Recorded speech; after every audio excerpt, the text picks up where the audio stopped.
In every generation of my family, gender-based violence has always taken its toll. My grandfather in his lifetime was married to 5 women. He was a polygamist. He had 2 children with his first wife, where my dad was his second-born son. On one fateful night, my grandparents had a domestic fight and my grandmother was severely assaulted by my brutal, uncaring grandfather. She decided to leave and divorced her husband, leaving her 2 male children behind. And this marked a turning point in Dad's life. He was only 12 years old in his 7th grade when this happened. Grandfather decided to take a second wife who had brutal attitude towards her stepchildren. My father and his elder brother were asked to leave the house. He became destitute.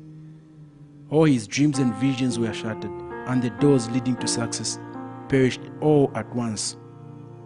He became a school dropout.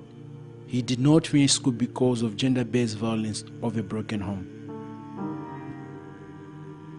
Just like his first wife, Grandpa brutally assaulted his wife after realizing she was married before with 2 children. However, it was already too late by then, as they already had 6 children together. This further exacerbated the scenario, and grandfather took his second wife's sister as his third wife so as to avenge and punish her sister, although she was usually battered by her husband for not being a good receptionist to her husband's relatives. By the time grandfather was taking his 4th wife, I was already 14 years old, and this marriage did not last long either. Everything that came to the fisherman's net was fish. When my grandfather died, he left a lot of money and so much wealth.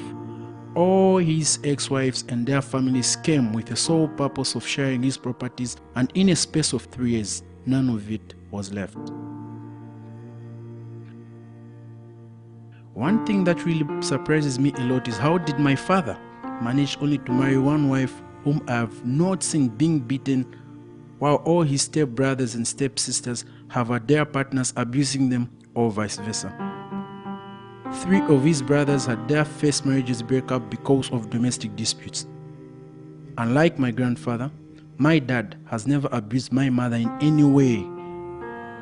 Truth be told, my father is such a darling to my home and a kind gentleman to my mom. It's basically against this background that I decided just to be like him and always wanted to be a social justice activist, especially against gender-based violence, which I am today, and this is my story.